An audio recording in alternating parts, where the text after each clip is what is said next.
ഇന്ന് നമ്മളൊരു കുട്ടി ഷോപ്പിങ്ങിന് പോവാണ് കേട്ടോ.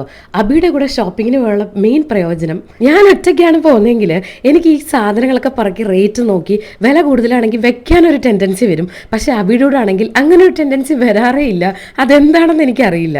അപ്പോൾ നമ്മൾ സൂപ്പർ മാർക്കറ്റിൽ വന്ന് നമുക്ക് കുറച്ച് സാധനങ്ങളൊക്കെ വാങ്ങാനുള്ള ലിസ്റ്റൊക്കെ പ്രിപ്പയർ ചെയ്തിട്ടാട്ടോ വന്നേക്കുന്നത്. അങ്ങനെ പാത്രങ്ങൾ എന്നും എനിക്കൊരു വീക്ക്നെസ് ആണ്. അതുകൊണ്ട് ഞാൻ ചെറിയ ചെറിയ എന്തൊക്കെയോ സാധനങ്ങളൊക്കെ പറക്കാൻ ശ്രമിച്ചെങ്കിലും പിന്നീട് അത് വേണ്ട. കാരണം നമ്മളിന്ന് മെയിൻലി വന്നിരിക്കുന്നത് കുറച്ച് ഡയറ്റ് ഫ്രണ്ട്ലി ആയിട്ടുള്ള സാധനങ്ങളൊക്കെ വാങ്ങിക്കാൻ വേണ്ടിയിട്ടാണ്. ആൽമണ്ട്, ഡേറ്റ്സ്, അങ്ങനെ കുറച്ച് സാധനങ്ങൾ. ഒട്ടുമിക്ക സമയത്തും വന്നത് വാങ്ങിക്കാതെ കയ്യിൽ കിട്ടിയതൊക്കെ പറക്കി വീട്ടിൽ പോവാണല്ലോ സ്ഥിരം പതിവ്. അപ്പോൾ ഇപ്രാവശ്യം അതൊന്ന് മാറ്റി പിടിക്കാൻ ലിസ്റ്റൊക്കെ ഇട്ടിട്ടാണ് കേട്ടോ വന്നേക്കുന്നത്. എന്നാലും പറ്റുന്ന പോലെ ഒന്ന് അഴിച്ചു പണിയാൻ ഞാൻ ശ്രമിച്ചിട്ടുണ്ട്. സീഡ്സ് കാണുമ്പോൾ എനിക്ക് പ്രത്യേക ഒരു ആക്രാന്തം തോന്നും.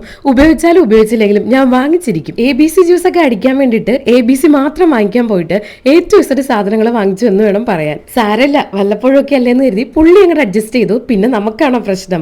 ഇനി നമ്മൾ നേരെ പോണത് ഡിക്കാത്തലോണിലേക്കാണ് കേട്ടോ.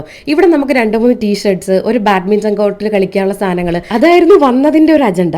പക്ഷെ നമ്മളവിടെ മൊത്തം അരിച്ചു പറക്കിയെങ്കിലും നമ്മൾ വിചാരിച്ചത്ര സാധനമൊന്നും നമുക്കിവിടെ കിട്ടിയില്ല കേട്ടോ. പിന്നെ നമ്മൾ നോക്കിയ സാധനത്തിനൊക്കെ എന്റെ മനസ്സിലുള്ള വിലയല്ല അവർ പ്രൈസ് ടാഗിൽ ഇട്ടേക്കുന്നത്. അവസാനം ഈ സാധനമാണ് എനിക്ക് ആകെ അവിടെ ഇഷ്ടപ്പെട്ടത്.